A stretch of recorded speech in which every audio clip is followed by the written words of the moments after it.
प्रकाश सिंह बादल बहुत senior leader Punjab के मुख्यमंत्री के तौर पर, कभी मैं उनके साथ बैठा था तो मैं पूछ रहा था ये पैसे वाली बात, तो उन्होंने एक बहुत अच्छी बात बताई कि प्रशांत, ऐसा हो ही नहीं सकता है कि सत्ता में बैठा हुआ आदमी या सरकार कोई काम करना चाहे और पैसे की वजह से ना कर पाए। अच्छा, ऐसा हो ही नहीं सकता है। और उन्होंने एग्जाम्पल गिनाया प्रताप सिंह कैरो का, बिल्कुल, कि जब ग्रीन रेवोल्यूशन शुरू हुआ तो पंजाब में भी तो पैसे, पूरे देश के लिए ग्रीन रेवोल्यूशन हुआ, लेकिन सबसे ज़्यादा फायदा उसको पंजाब को मिला, क्योंकि सरकार ने उसको सिंगल माइंडेड फोकस से किया कि नहीं, हमें एग्रीकल्चर में सेल्फ सफिशिएंट हो जाना है, पूरे देश के लोगों को खाने की दिक्कत ना हो, इतना अनाज सिर्फ पंजाब में पैदा करना है। तो जब भी जिस किसी सरकार ने, आप top 10 chief ministers of India उठा के देख लीजिए, रामचंद्र गुहा ने किताब लिखी है, और उन 10 चीफ मिनिस्टर की आप हिस्ट्री उठा के देख लीजिए, उन्होंने सिंगल माइंडेड अगर किसी एक चीज़ को पकड़ लिया, वो चाहे कामराज हो, नंबूदरीपाद हो, महाराष्ट्र में चौहान हो, प्रताप सिंह कैरो हो, इन लोगों ने अपने राज्य में एक जो मुद्दा पकड़ लिया उसको हर हालत में उन्होंने करके दिखाया है।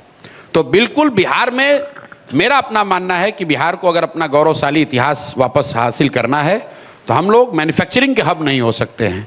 बिहार सीमेंट की फैक्ट्री नहीं हो सकता है देश के लिए।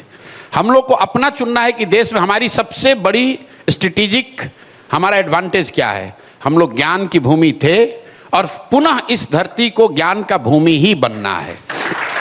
अब लोगों को समझ में नहीं आता कि भाई ये कैसे होगा। अरे भाई, अगर लोग इंजीनियरिंग करने के लिए पूरे देश से कर्नाटक जा सकते हैं, अगर आप उतने अच्छे इंजीनियरिंग कॉलेज बिहार में बनाएंगे तो पूरे देश के लोग यहाँ पढ़ने आएंगे। बिल्कुल बिल्कुल। तो मेरा पूरा फोकस सिर्फ और सिर्फ शिक्षा और उसके इर्द गिर्द है। अगर बिहार से 5 लाख लड़कियां, 5 लाख बच्चियां नर्सिंग की ट्रेनिंग ले लें तो पूरे देश में आज जो आप केरला की नर्सेज देख रहे हैं वो बिहार की नर्सेज देखेंगे। उसके लिए हमको यहाँ सीमेंट की फैक्ट्री खोलने की जरूरत नहीं है।